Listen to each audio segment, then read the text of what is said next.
আসসালামু আলাইকুম গাইস, আমি Amatullah Hunufa. Welcome to my another video. এই মুহূর্তে যেখান থেকে আমার ভিডিওটা দেখছেন তারা ফেসবুক হলে একটা ফলো করে দিন, আর ইউটিউব হলে একটা সাবস্ক্রাইব করে ছোট বোনের পাশে থাকবেন, এটাই সবসময় কাম্য।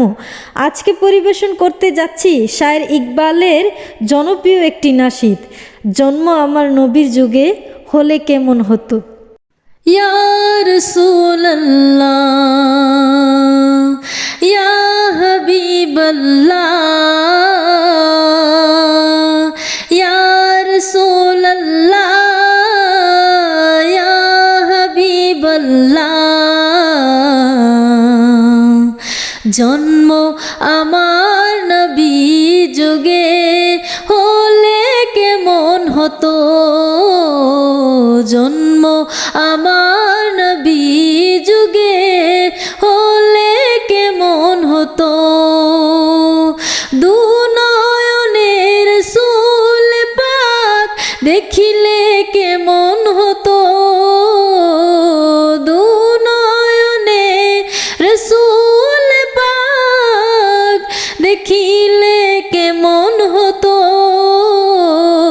জন্ম আমার নবী যুগে হলে কেমন হতো, জন্ম আমার নবী যুগে হলে কেমন হতো। আস্ত বেশে হযরতে বেলালের মধুর আযান, যে আযানে ছিল এমন প্রেম মুগ্ধ রহমান।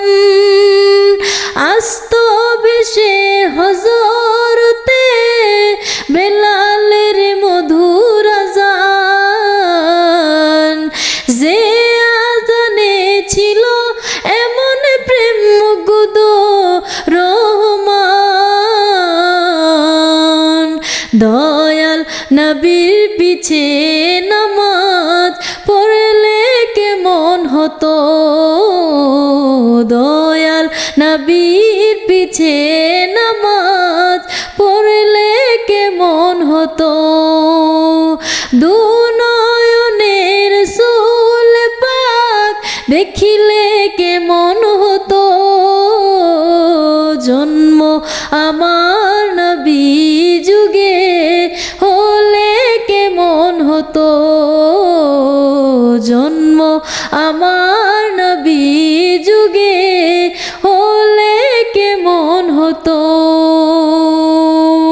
দিনই কত আলোচনায় থাকতাম আমি অধম, সঙ্গে রাসূল পাক হতো পাশে সাহাবাগণ।